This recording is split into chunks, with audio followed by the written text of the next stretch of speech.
जो लोग मेरे इस चैनल पर नए हैं या फिर मेरा ये वीडियो पहली बार देख रहे हैं वो मेरा YouTube channel political Tamasha with doctor Arshi को सब्सक्राइब करके वहां पे लगी बेल आइकॉन को जरूर दबा दें ताकि आपको हमारे आने वाले हर वीडियो की अपडेट्स मिलती रहे।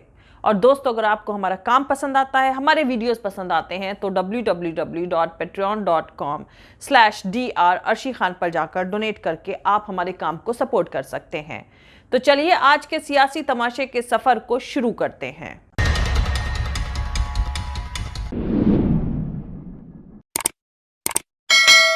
अडानी ग्रुप प्रणव राय, राधिका रॉय और एनडीटीवी मैनेजमेंट की इजाजत या रजामंदी के खिलाफ एनडीटीवी पर कब्जे करने की कोशिश कर रहा है, जिसे हॉस्टाइल टेकओवर कहा जाता है। मतलब अडानी ग्रुप एनडीटीवी पर कब्जा करने या उसके शेयरों का 50% से ऊपर का हिस्सा खरीदने का काम कंपनी के मौजूदा प्रमोटरों के साथ बात करके राजी खुशी से नहीं कर रहा है। सिंपल लैंग्वेज में अगर कहा जाए तो एनडीटीवी के साथ जबरदस्ती करी जा रही है।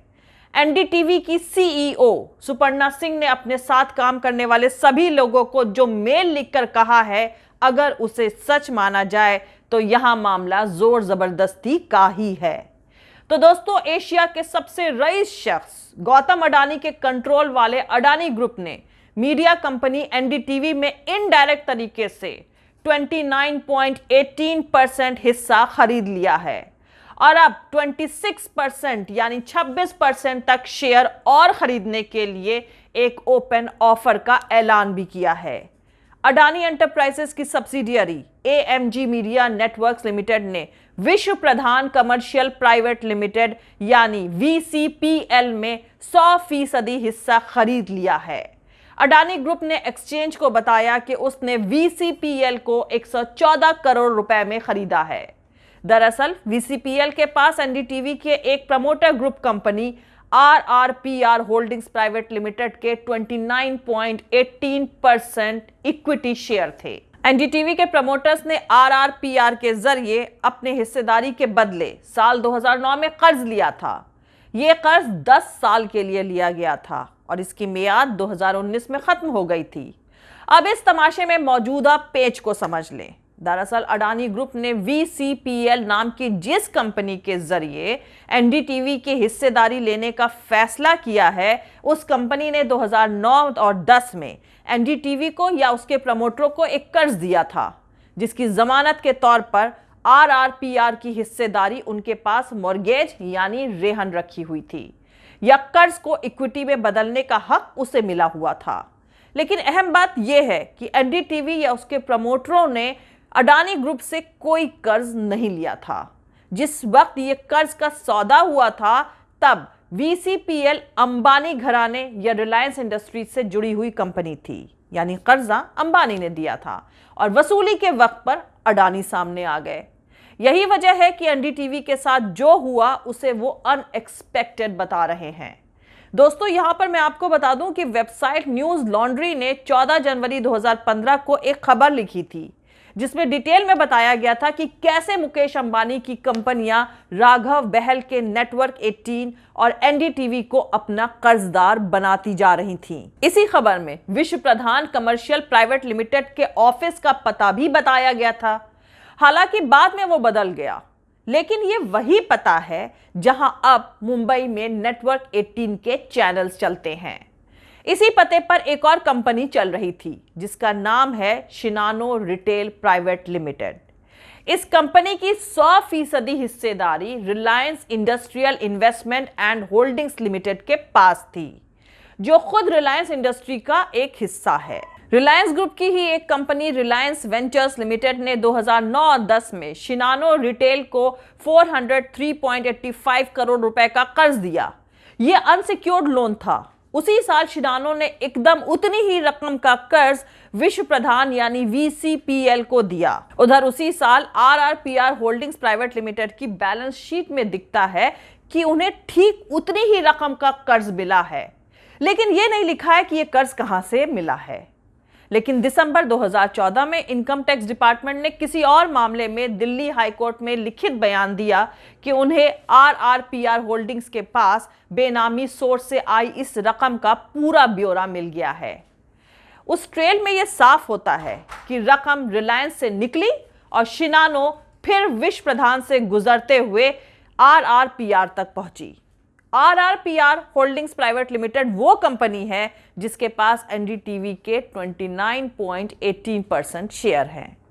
यानी इसके साथ ही एनडीटीवी की ये हिस्सेदारी अब अडानी ग्रुप की हो गई है। RRPR नाम को अगर खोला जाए तो मतलब बनता है राधिका रॉय, प्रणव रॉय, यानी कंपनी के फाउंडर प्रमोटर कपल। खैर, अब एनडीटीवी के मैनेजमेंट का कहना है कि एनडीटीवी, राधिका और प्रणव के लिए ये पूरा इंसिडेंट पूरी तरह अनएक्सपेक्टेड है। ये कब्जा उनकी सहमति या जानकारी के बगैर हुआ है। इसका बेस 2009 और 10 में किया गया एक लोन एग्रीमेंट है। दरअसल दोस्तों, ये कोई होस्टाइल टेकओवर नहीं है, बल्कि एनडीटीवी पर कब्जा करने की गहरी साजिश है।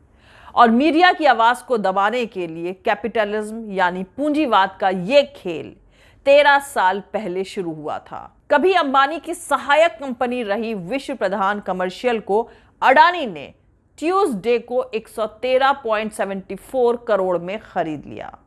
लेकिन ताज्जुब की बात यह है कि जब विश्व प्रधान कमर्शियल ने 2009 में एनडीटीवी को तकरीबन 404 करोड़ का लोन दिया था, तब यह पैसा कहां से आया? उसका लोन लेने वाले प्रणव और राधिका रॉय, जो तब एनडीटीवी में 29% के हिस्सेदार थे, उन्होंने इसकी छानबीन नहीं करी होगी। ये बात समझ में नहीं आ रही है। जबकि असलियत यह है कि विश्व प्रधान कमर्शियल ने 404 करोड़ एक और कंपनी शिनानो रिटेल से 2009 में ही लोन लिया था। शिनानो को रिलायंस इन्वेस्टमेंट एंड होल्डिंग्स ने पैसा दिया, यानी एनडीटीवी को तब मिला पैसा असल में अंबानी का था। विश्व प्रधान कमर्शियल के डायरेक्टर भी रिलायंस के ही थे, यानी तीनों कंपनियां आपस में जुड़ी हुई थीं। और यह बात कंपनी मंत्रालय के रिकॉर्ड से भी साबित होती है। फिर 2012 में विश्व प्रधान कमर्शियल के मालिक बदल गए। नेक्स्ट वेव टेलीवेंचर और स्काई ब्लू बिल्डविल्ड की एंट्री हुई। ये दोनों ही कंपनियां रिलायंस के डायरेक्टर महेंद्र नाहटा से जुड़ी हुई थीं। नाहटा ने अपनी ही फर्म एमिनेंट नेटवर्क से लोन के 50 करोड़ विश्व प्रधान कमर्शियल को लौटा दिए। अब एनडीटीवी का लोन 354 करोड़ का हो गया। अब सबसे अहम बात यह है कि जब नाहटा ने अपनी ही फर्म एमिनेंट नेटवर्क से लोन के 50 करोड़ विश्व प्रधान कमर्शियल को लौटाए, तो यह बात प्रणव रॉय को नहीं पता चली होगी, यह मुमकिन नहीं है। 23 अगस्त 2022 तक विश्व प्रधान कमर्शियल नाहटा की ही कंपनी थी, जिसे अडानी ने खरीद लिया। कंपनी मामलों के मंत्रालय का रिकॉर्ड कहता है कि एनडीटीवी ने कभी लोन नहीं लौटाया। उसे मालूम था कि ऐसा करने पर बिना नोटिस चैनल पर कब्जा हो सकता है। तो क्या प्रणव रॉय ने एनडीटीवी में अपना हिस्सा 13 साल पहले ही छोड़ दिया था? उन्हें मालूम था कि चैनल एक दिन बिकेगा। अब सोचने वाली बात यह है कि अंबानी ने इस एनडीटीवी पर कब्जे के वक्त को 13 साल तक क्यों रोके रखा, और अडानी ने भारत के सबसे भरोसेमंद माने जाने वाले चैनल एनडीटीवी को एक झटके में कब्जा कर लिया।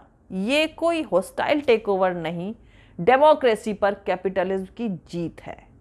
खैर, अब बॉम्बे स्टॉक एक्सचेंज यानी BSE और नेशनल स्टॉक एक्सचेंज NSE को दी गई इंफॉर्मेशन के मुताबिक AMNL और अडानी एंटरप्राइजेज लिमिटेड के साथ BCPL एनडीटीवी में 26% एक्स्ट्रा हिस्सेदारी खरीदने के लिए एक ओपन ऑफर लाएगी। ये ओपन ऑफर 294 रुपीस पर शेयर के भाव पर होगा, जो कि शेयर की मौजूदा कीमत से तकरीबन 20% कम है।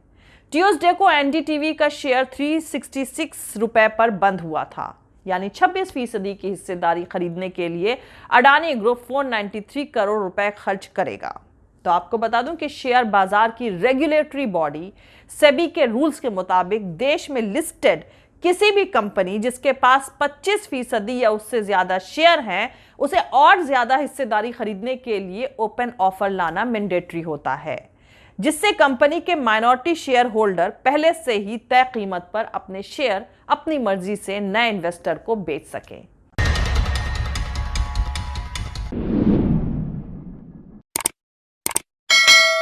तो दोस्तों, आज के लिए इतना ही। मिलते हैं अगले वीडियो में किसी दूसरे नए सियासी तमाशे के साथ। जय हिंद, सत्यमेव जयते, अल्लाह हाफिज।